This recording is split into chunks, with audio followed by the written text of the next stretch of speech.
दोस्तों, टूटते तारे तो आपने शायद देखे होंगे, लेकिन क्या आपने कभी सितारों की पैदाइश देखी है?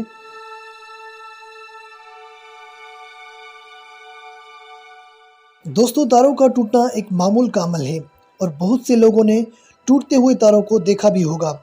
लेकिन जेम्स वेब ने एक सितारे की पैदाइश को कैमरे की आंख में महफूज करके कमाल कर दिया है।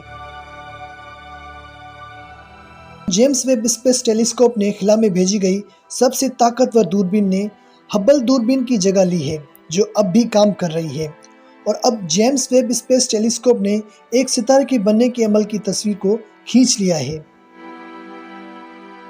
दोस्तों, माहिरीन के मुताबिक ज़मीन से 1000 लाइट ईयर के फासले पर वाक़ इस सितारे को हर्बिक हारो 211 का नाम दिया गया है। नासा की जानिब से जारी करदा तस्वीर में सितारे के सफ़र के दौरान खारिज होने वाले मुत्तअद्दिद गैसों को दिखाया गया है। दोस्तों, जेम्स वेब के इंफ्रारेड कैमरे ने इस सितारे की दर्जा हरारत को जानने का मौका फराहम किया है। इस तरह महक़्क़िक़ीन शॉक वेव्स का डेटा इकट्ठा करने में कामयाब हुए। नासा के मुताबिक हर्बिक हेरो 211 बदल जाए सूरज जैसा सितारा बन जाएगा। तो जेम्स स्पेस टेलीस्कोप की इस दरियाफ्त से साइंसदानों को शॉक वेव्स की रफ्तार और सीमित के बारे में जानने का मौका मिलेगा, क्योंकि गैसों का ये क्लस्टर इस वक्त नजर आता है जब नए बनने वाले सितारे तेज रफ्तार से गैस और आपस में टकराते रहते हैं।